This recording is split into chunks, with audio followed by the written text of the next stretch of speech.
Hey everybody, it's really great to be here with Dan Salerno. I'm Peter Hamilton from Documentary Business and Peter Hamilton Consultants in New York.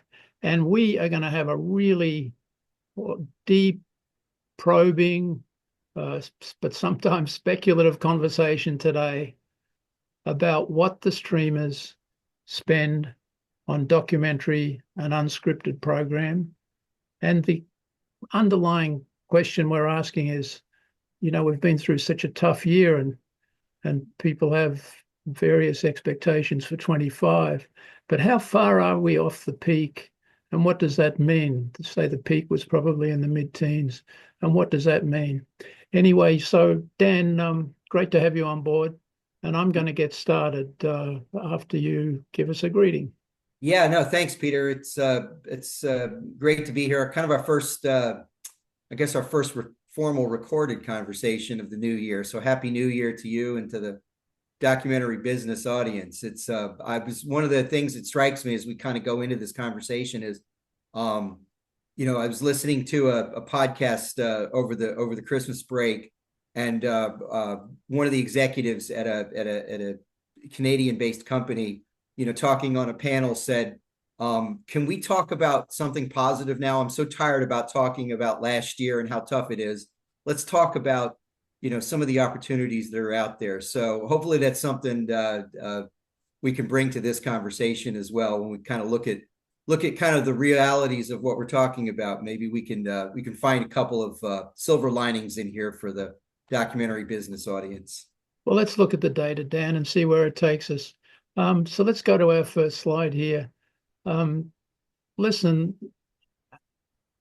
the documentary and unscripted business peaked in about the mid-teens, and that was when we had the 400, the 800 channel package on our pay TV services, and many of those channels, Discovery, Nat Geo, and their spin-offs, A&E, History, TLC, etc., they were commissioning hundreds of hours for their linear schedules, week by week, day by day, year by year. So there was just this tremendous boom beginning in the 80s with the launch of the multi-channel package. And that peaked when Netflix and the streamers and online access to programming really started to bite. And there's definitely been a downturn since. The wave is broken. But what we're going to explore today is how broken is the wave? How far are we off the peak? So let's go to the next slide.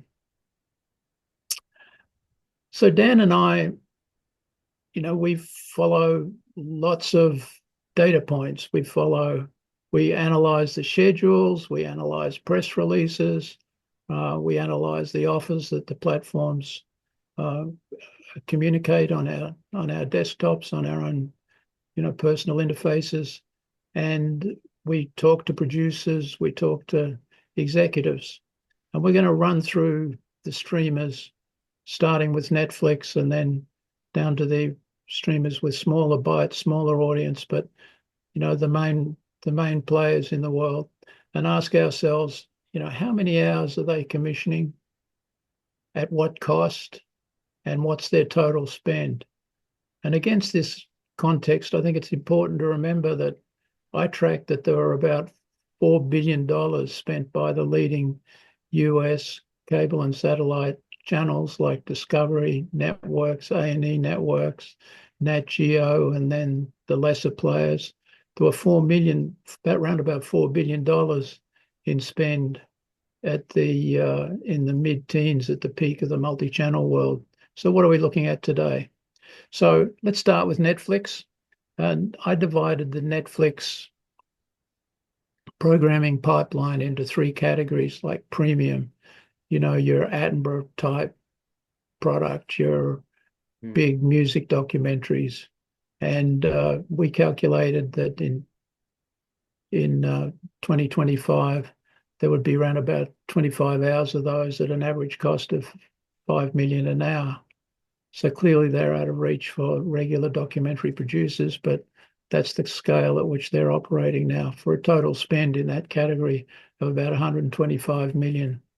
Yeah, And and then Peter, there's, those tend to be, am I correct in assuming that a lot of those really do tend to be those sort of 3 to 5 year production cycle, premium natural history? Is that right? I think, well, also music is very much at the top, our Elton Johns and so on, very expensive music libraries that need to be accessed, plus access to the video archive that is right. also very costly. So I would put them into the two categories. Also, big sports figures.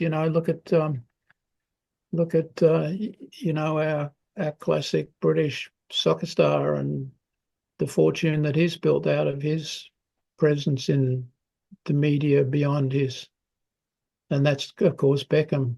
Yeah. So Yeah. that's that. That's that. That's that category. And then in the mid range, we got 125 hours, roundabout a little over $1 million. So there's another 156 million. What programs would you include in the mid range for Yeah, Netflix, Dan? I think again, I think similar to what we saw in the premium, but just with some of the different topics, definitely sports, and I think in music are some of the staples there. You're getting Netflix tends to do quite a bit of history. Some of it's history in a very sort of blue chip way, and some of it is history that's maybe a little bit more kind of leaning into with an entertainment edge to it, but I'd probably still put it in a history bucket.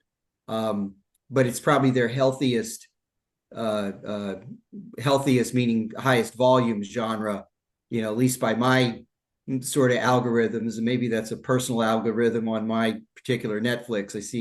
Feels like I see a lot of the history kind of content pop up uh, Yeah. particularly in the last, I'd say 24 months. Let's just go to the next slide for a second, and then we'll come back to this one.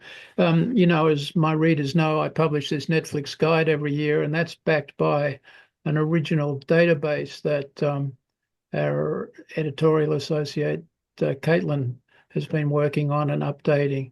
And we track the number of new documentaries, who are their producers, etc. So that's an important source for us as to Mm. understand, what exactly comprises the pipeline for Netflix. But let's go back to that previous slide. And then, I just call it regular documentary programs that don't have any premium costs or so on. And we feel that the spend is coming down, the average spend is coming down on this kind of standard documentary category. So, for 2025, we came up with a total of around about 300 million. And just to remind you, that's way off the spend that Discovery Networks, over a billion. A&E Networks, I remember reading 1.2 billion in about 2014 or 15. Mm-hmm. So that's way off. So that's a kind of a bottoms up data Yeah, and dig. I think what I find interesting about, some of the discussions we've had, Peter, and the projections, that we're sort of putting together here for Netflix. There are a couple of things that jump out at me. One again, and we'll probably talk about this as we talk to some of the other brands. Netflix is proven itself to be um, an outlet for a lot of what we would think of as the traditional factual genres, natural history, science, history we just spoke about. Uh, uh, they probably aren't as well known for it, but there's some pretty solid science docs in there, both of sort of television length, I'll call it, by hours, and feature length, 90 minutes. So it's one of the few places left outside of the public broadcasters that you can find that type of opportunity. And two that stood out to me last year, one on Neanderthals, one on terracotta warriors. So, very the kind of subjects that we've seen for years from, the BBCs of the world and the ZDFs and even the Discoveries, PBSs, and so forth. So it's nice to see that there's still a place we can go with those ideas. Their appetite is more limited than places, but it's something that's, I think, kind of heartening for me. The Good, other thing Dan. that I look Dan, at, I just want to comment, Dan, well done. You're always looking for the positive takeaways. So thank you.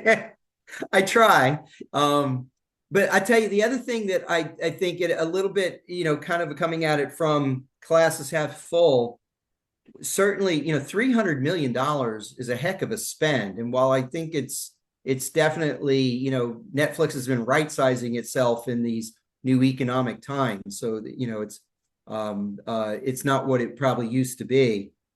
But relative to what would have been a sort of in peak times, in the peak part of your previous graph, a good nonfiction factual based network, $300 million would have probably been a big spend on what is really actually quite a low volume of programming when we look at it. It's only 200 hours here. Most of the networks at their peak were doing 5, 6. I mean, even Discovery is still doing between 400 and 500 hours a year. So, Netflix's spend, while certainly diminished on a per hour basis, feels like it's still quite healthy compared to the market that we find in some of these other places that we've talked about, particularly linear networks. Yeah, I guess my pushback is that Netflix replaces not just Discovery, but all of Discovery's networks, and each of them had, between 200 and 600 or 800 hours a year. But I Yeah, want it's a to, great point. It's a great point because you're right. It's Netflix's sort of editorial range covers, in Discovery's case, what would be like, a 5 or a 6 network portfolio that they're exactly. currently trying to keep afloat. Dan, I want to have a look at this from another way. That I call this the bottoms up approach, but there's also a top down. Netflix announced that it's spending 17, or analysts have seemed to have circled around this number, $17 billion on pro content in 2024, and same number in 2025, despite, they just published announced their fourth quarter 2024 results. They've had an incredible boost in revenues, in subscribers, and so on. And what drove that? They've launched into live programming, sports, ultimate fighting events, and so on, the women's soccer, etc. So there's been a really big strategic shift in the last 12 months in investing in live, costly, particularly sports and sports event related programming. And this is also being accommodated within this $17 billion spend.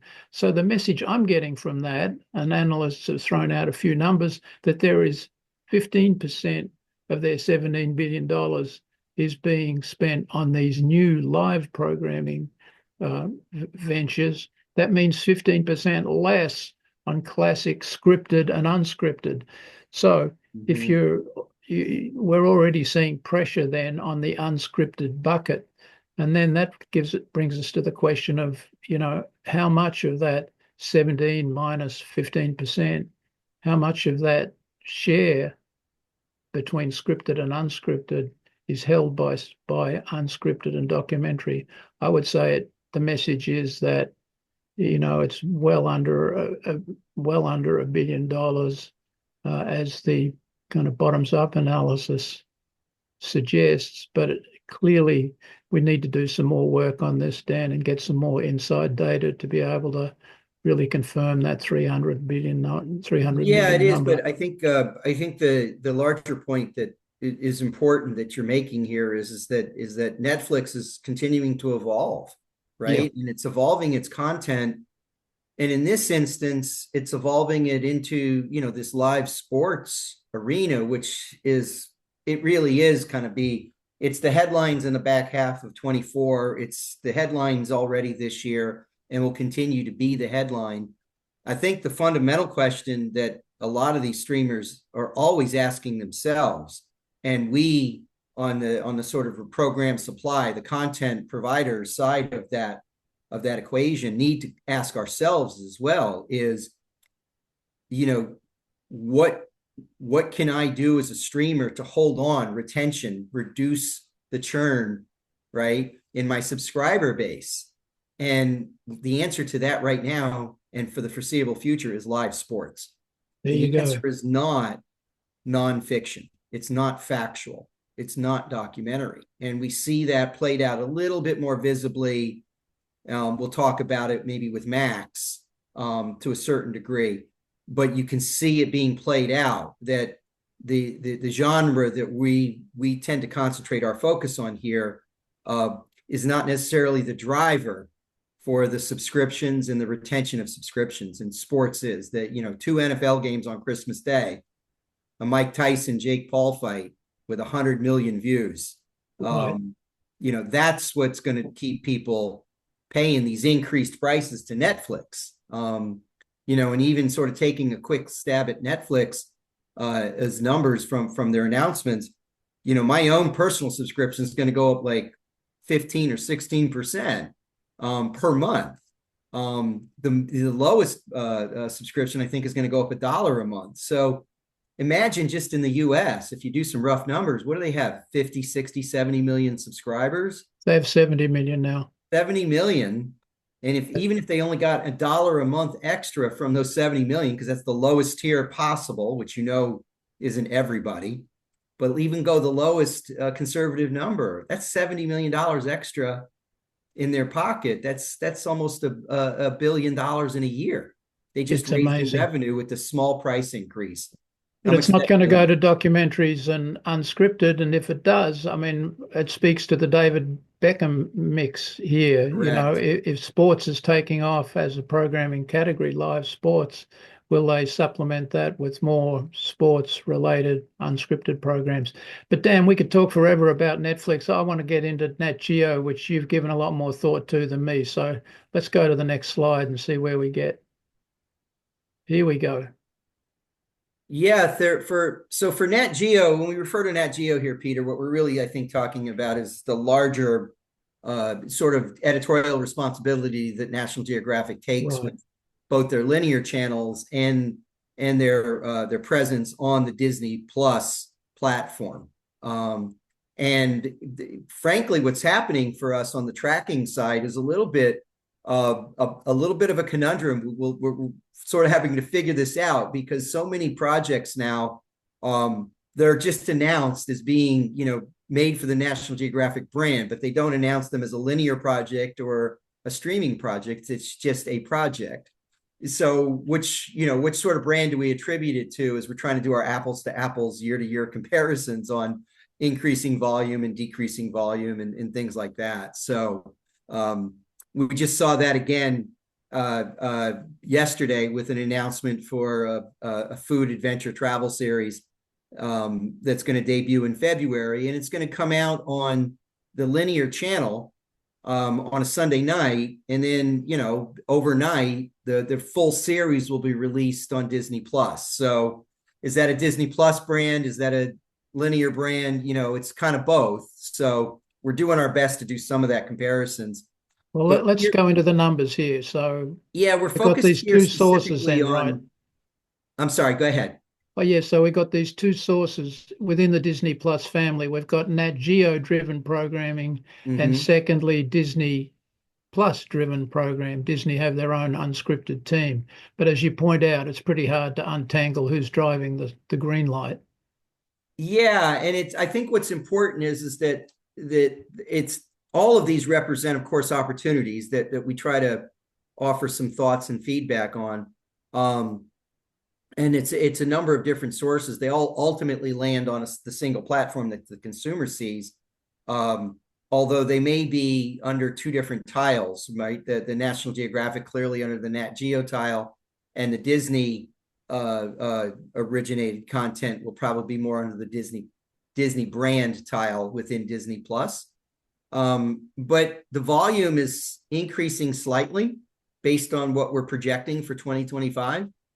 The thing that I would posit though is as the volume is increasing, it's really being, I think, driven heavily by the natural history genre. And, you know, when we start looking at where some of these opportunities are editorially, you've got they backed away a bit from the sort of the travel adventure type of arena. and they've moved heavily into the natural history arena. And I think that's indicative of the Disney brand, the family friendly type of content. But there's very much a healthy presence there. I think the challenge right now is it's still a fairly small, modest number of projects when we start comparing it to what the linear brands were putting out over the last 2, 3, 4 years. Dan, can I ask you a question then? Nat Geo and Nat Channel and Nat Geo Wild, 5, 6, 8 years ago, how many hours did they commission a year? Yeah, that's a great question. I'm gonna say roughly combined between the two, it was minimum 400 to 500, and probably in excess of 500 if you go way back. All right, so let's look at 500. That was the multi-channel pipeline. You have estimated that the pipeline is now 42 hours for 2025. Yeah. I mean, that's incredible. That's a 90% shrinkage from one of the premium commissioning brands in the entire unscripted universe. It is. The only caveat I would throw to it, to sort of be fair with our comparisons here, is these numbers here are specific to Disney Plus original content. What we're not putting on display here is the content that they're still greenlighting for the linear premieres.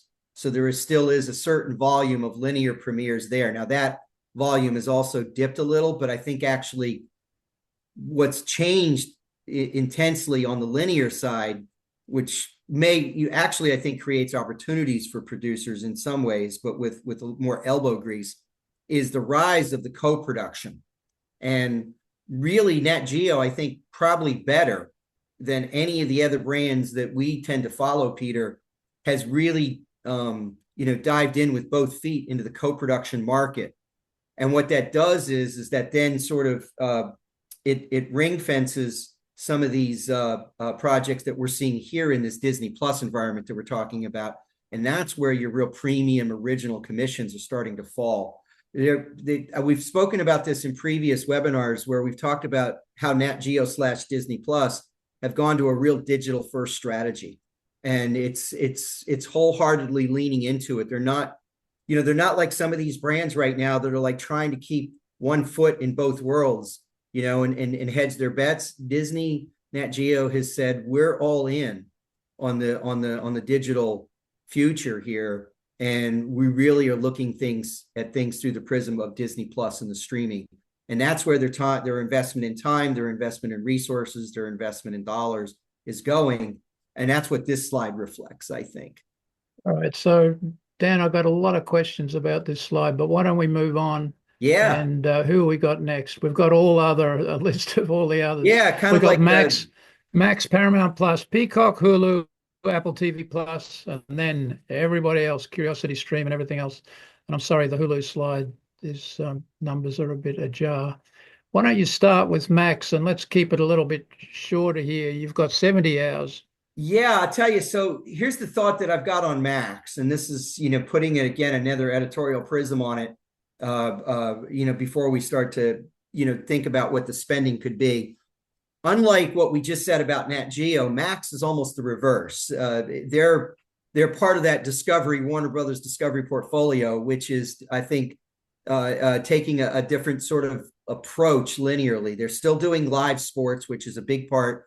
We've seen that as part of the conversation all year last year with NBA and TNT, and their hopeful presence in venue, which didn't really materialize, and so forth. So there's a sports lift that they're looking for from their portfolio. And then on the nonfiction side, the networks are sort of isolated now to about 5 brands, right? Discovery, TLC, Food, HG, ID.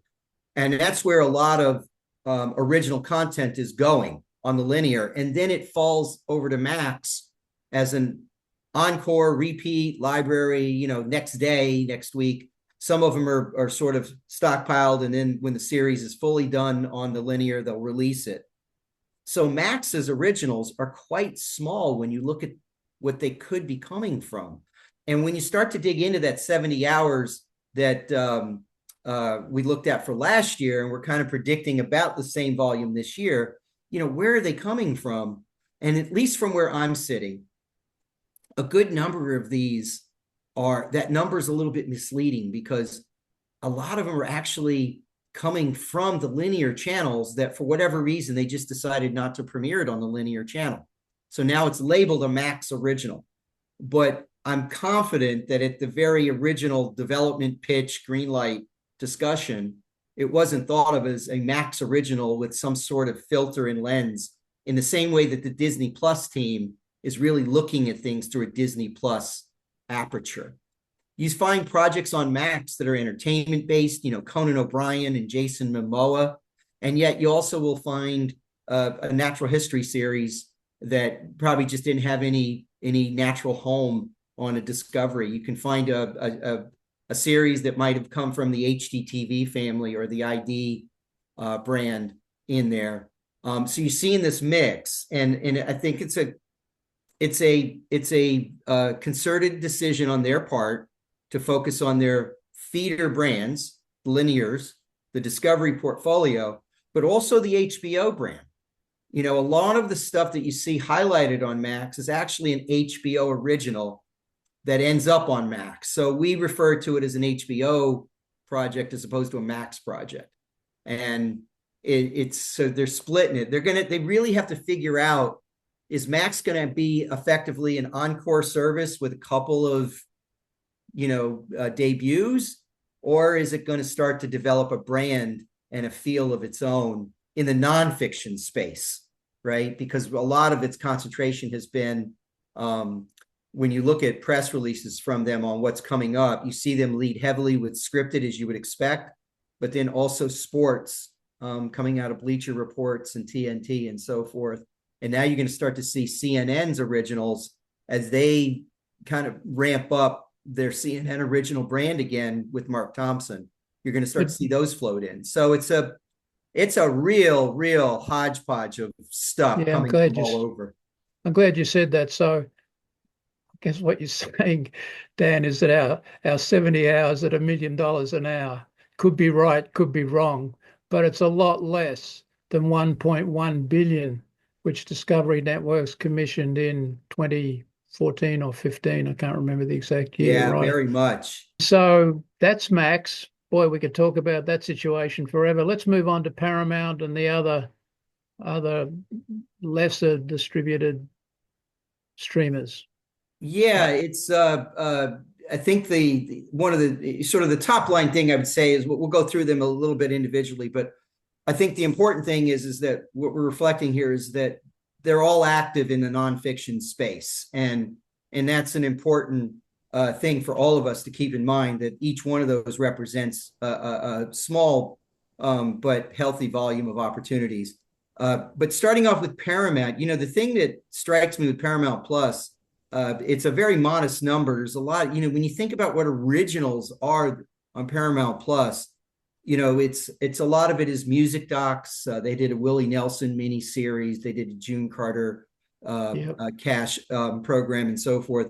But a lot of their nonfiction content is actually not original. It's library coming from the Smithsonian Channel brand, which even the Smithsonian Channel brand, I think, as we all know in our industry, has been dark on commissioning for the last couple of years. And even when it was sort of in its commissioning mode, it wasn't producing original content for Paramount Plus. It was all sort of second window stuff into Paramount Plus. So it's an area that I think reflects what we were talking about with some of these others, where the factual, non-scripted or unscripted nonfiction genre is not the one that is driving the subscription and the brand and the churn, the lessening the churn, but it has an important presence on these brands like Paramount Plus. Dan, having worked on the original business plan for Smithsonian, it's really interesting to me. It's kind of the last brand that's really dedicated to, factual entertainment and documentary entertainment, and it's been impoverished under Peacock. And it would be just such a great hope if it could come back, or if another player could occupy that space. I mean, it can't be all Elton John and David Beckham, because the multi-channel world showed that there was a really healthy appetite for quality, curated, unscripted programming, which Smithsonian represented, and it's just not being addressed on all of these. It is it is Do kind you of a gap agree? it's a gap in the marketplace. I would absolutely agree. I mean, when we think about it, we talked about it a little bit starting with Netflix. And if we just sort of take a step back and we look at these streamers in their entirety, some of the traditional genres that we're talking about with history, science, aviation, paleontology, travel, adventure, you're finding a presence of that on Netflix. You're finding a partial presence of that on the Nat Geo tile for Disney Plus, principally in the natural history space. And you're seeing some of it in very premium spots with Apple TV. But if you think about that, all of those are arguably, the word premium has been sort of a buzzword for a while, and it's probably overused, but they really are sort of the premium level spends.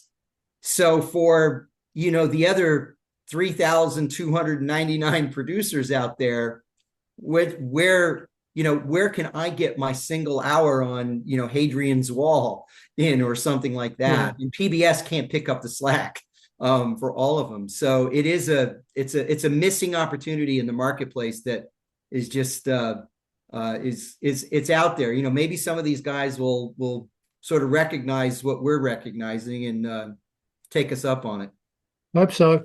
Dan, so that we ought to wrap, because we've shared so much, and as we said, a lot of it is speculative, but a lot of it based on our own researches and data that's flowing through our universe. But all of these others aggregate to a couple of hundred hours, a couple of 100 million. And then when we join them with Netflix and Disney Plus with Nat Geo, we've got around about 430 hours in 2025 at about 500 million. And I mean, if we go back to our curve, that's a big drop off from, the peak 8, 10 years ago. It But is. still, it's still a big number. It still addresses opportunities, but scale has dropped back, no doubt about it. I think the scale has dropped back, and as we've kind of sort of, not to continue to sort of beat the drum on this, but the editorial has shifted, right? I mean, we won't go through each individual brand, but when you look at Peacock, it's heavily influenced by the NBC portfolio slate, which isn't documentary, it's entertainment, right? So you're seeing stuff that's influenced heavily by Bravo and Oxygen, E Entertainment in that mix, right? Yeah. When you look at Paramount, one of their fun series is the Family Stallone, which is the Kardashians format and the Osbournes format with Sylvester Stallone and family. So it's different. What we're not seeing is some of the stuff that we said that we were talking about with Netflix's and the Gap and some of these other. So it's nonfiction and unscripted is a really big bucket description that is not only sort of downsizing or right sizing itself if you were at the streamers, right, to the economy that they're working in, but it's also evolving editorially in towards where it skews in terms of the types of stories that they tell. And At what price point? that I think is a really important thing for us as an industry to recognize, because as we move into 25, it's already been there in 24. We did not spend a lot of time on it, but YouTube is actually the most popular channel worldwide. And we don't really always sort of think about that when we're talking about traditional linear and streaming brands.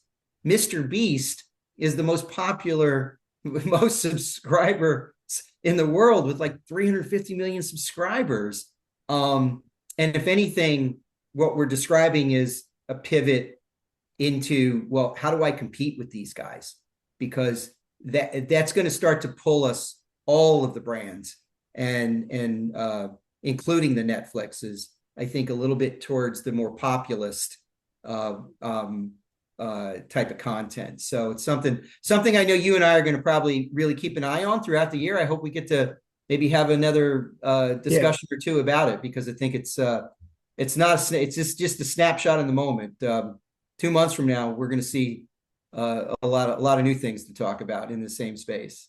Yeah, Dan, this has been great. I really like this discussion. And once again, it's speculative, but informed by a lot of research and conversations that we have. And we will continue. So thanks, Dan. Always Thank you. great. Appreciate it, Peter. And thanks for producing, Caitlin. And remember, I'm Documentary Business, and you can subscribe to my newsletter for free. And we will post this Free is good. webinar. Yeah, we'll post this webinar there. All right. Thanks a lot, everybody.